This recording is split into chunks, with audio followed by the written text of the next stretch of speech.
Right now on KGW News, a Ben doctor now in isolation. Yeah, it's a little weird being in here by myself. As he learns he may have the Hantavirus after treating passengers on board a cruise ship. Plus, it's the viral prank that's already turned deadly, and now homeowners in the Northwest are getting hit.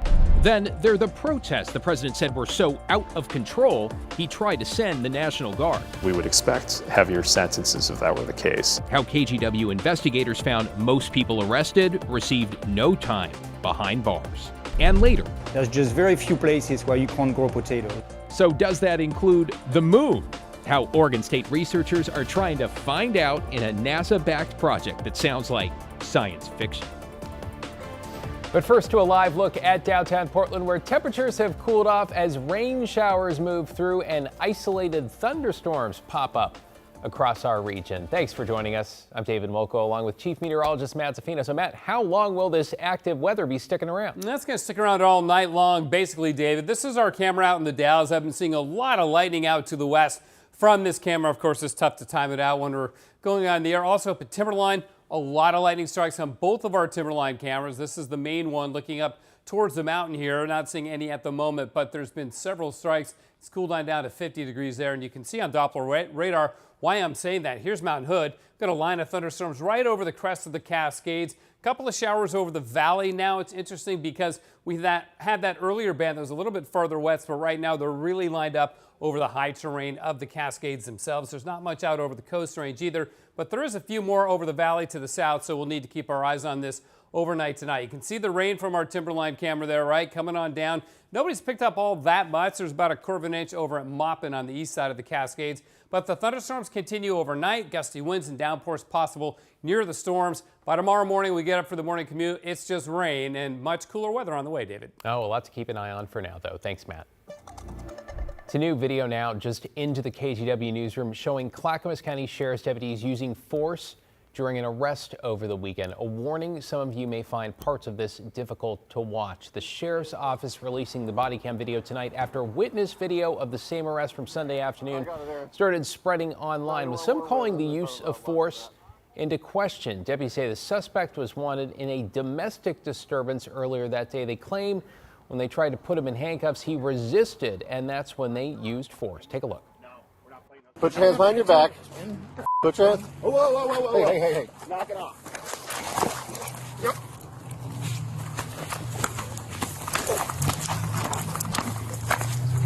Come on. We are fighting one. Hands. Hands. Hands. Now. The Sheriff's Office says claims made online about the man being deaf and blind are false. In the video, you can clearly see the suspect respond or not respond verbally and through movement to the officer's orders. Police say he was checked out by medical personnel before being taken to jail. Charges include harassment, unlawful possession of meth, interfering with a police officer, and resisting arrest. In an update tonight, an Oregon doctor has tested positive for Hantavirus after treating passengers on the cruise ship where that outbreak began. Dr. Stephen Kornfeld and other passengers arrived back in the U.S. yesterday. He and 15 others are now in quarantine in a Nebraska medical unit, though he says he is still feeling fine. I'm not ill, but the term I hear a lot is abundance of caution. I'm here to be monitored closely. And this is a very secure facility. So if I am to get sick and spill virus, there's no way that virus is getting out of this building. So far, Kornfeld is the only American passenger to test positive, though doctors are waiting for new results to confirm. He says he has no symptoms now, but suffered a flu-like illness while on board the ship in early April. That's before he treated passengers. Right now, the doctor is the only patient in a full biocontainment unit that he says has several layers of protection, including medical staff in full hazmat gear. Yeah, it's a little weird being in here by myself, but the nurses come in, the doctors come in. I'm on WhatsApp all the time. It's really amazing how quickly time flies. Many weeks of this, well, we'll see how that goes. We'll see. We could be having a lot of these conversations. Wishing them well. According to the World Health Organization, there are a total of 11 Andes hantavirus cases linked to that cruise ship. Experts say the strain does not spread easily and the risk to the general public remains low. Well, let's talk about the Oregon primary, which is just 1 week out, with tonight the Secretary of State warning voters if you haven't mailed your ballot yet, you'll want to find an official drop site. Alma McCarty's here. Alma, mine went in the mail yesterday. Remind us what is going on here. Well, David, I am in the other camp. I have yet to mail mine, so I will be taking it to a drop box at the recommendation of several elections officials that we heard from today who want every vote to count. It's been nearly 2 weeks since ballots went out to more than 300,000 active registered voters in Clackamas County. And those ballots have started coming back in. As of this afternoon, we're at just over 12% turnout. Clerk Catherine McMullen says for a primary, that's a great start. She wants every vote to count. So from here on out, no matter what county you're in, instead of mailing your ballot, you'll want to find an official drop site like this one in Oregon City, right outside the elections office. The law here in Oregon is that if your ballot is postmarked on or before Election Day and we receive it at the elections office within 7 days, we can go ahead and process and count your vote. The post office, the United States Postal System, has changed how they process mail both in Oregon and around the country. A postmark is not necessarily applied on the day that you put it into the mail. Oregon's Secretary of State warning voters about this too, reporting that mail must travel all the way to Portland for processing and postmarking before being delivered to a local county election office. Any Oregon voter can put their ballot at any Oregon official ballot drop site. And you can find a list of those Dropbox locations on county election websites. If you must mail, officials say take it into your local post office. Ask them to postmark it right there at the counter. They'll be happy to do that for you, and then you can just hand it right to the clerk after it's postmarked. And then for sure it'll have the postmark and it'll get to us within 7 days. And when it comes to what's on the ballot for all voters, John Horvick with DHM Research says don't expect the controversial gas tax to drive more turnout. I just don't think history says that these statewide ballot measures have much of an impact on turnout. People turn out because of competitive elections at the top of the ticket for president, for governor, for Senate.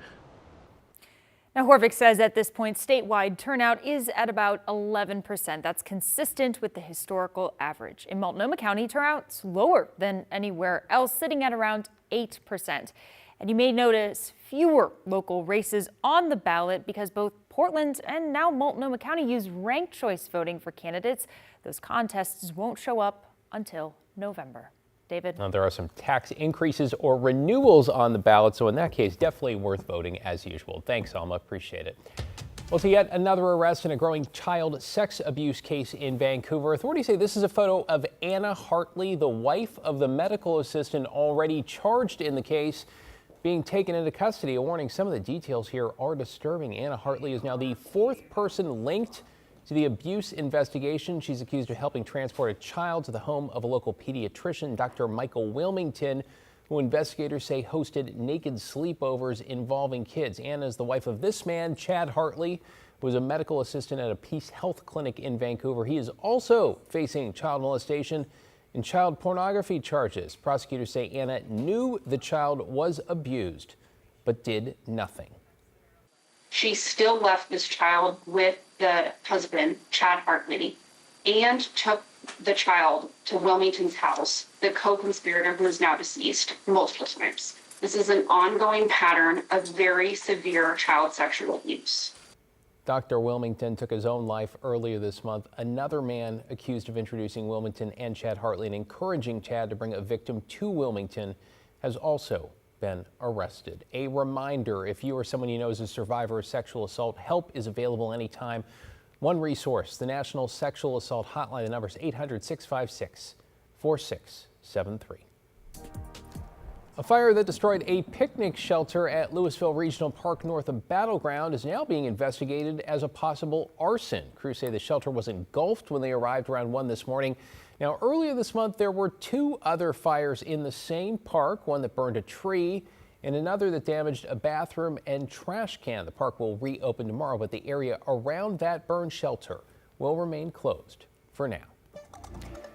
New at 11, saying goodbye to the man behind an Oregon landmark. Roger Tofte imagined, then built what came to be known as the Enchanted Forest, as tonight the community celebrated his life along with countless childhood memories. Catherine Cook has the story from Salem. In the Willamette Valley, there's a place where fairy tales feel real. A place so sincere that just its name whisks one back to childhood. For Roger Tofte, the Enchanted Forest was a dream, and one he spent a lifetime bringing to reality. Roger passed away in February at 96, but the heart of his dream continues to beat. He knew that if it could just get open, it would be a success. On Tuesday, you could feel it among the hundreds gathered at the Oregon State Fairgrounds to celebrate Roger's life. He was just so happy bringing joy to people, and he just loved creating and just kept going, creating more and more and more. Susan Vaslev is one of Roger and wife Mavis's 4 children. Long before he died, Susan says her father passed his vision and craftsmanship on to them, ensuring Enchanted Forest would live on for generations. He took us out when he was building with him. We grew up in the business from a very small age. Roger began building the Enchanted Forest in 1964, much of it by hand, one bag of cement at a time. People did not believe in him when he was doing it. They made fun of him before it opened up. And I think that actually, he's talked about, actually spurred him on more to prove them wrong. The park opened on August 8, 1971. They welcomed 75 visitors that first day. A week later, it was 1,000. They made way for countless others and precious memories. That was just my childhood, going out there every summer. It's so imaginative and it's so wonderful for little children, and even as us adults, it kind of lets you be a little child for a little bit longer. Janine Baker took her kids to Enchanted Forest too. Her son Evan works there now, his college summer job. He misses Roger, but sees his legacy every day. The effort, like everything like handcrafted, everything like you could tell his sweat, the tears, and the soul is put into it. Even in his 90s, Roger was still working at the park, working on his dream. Everyone here just wants to thank him for that. His daughter knows exactly what he would tell them in return. He would be really surprised and thrilled that many people felt something. If you want to honor Dad, just let that joy be in you that's in him. In Salem, Catherine Cook, KGW News.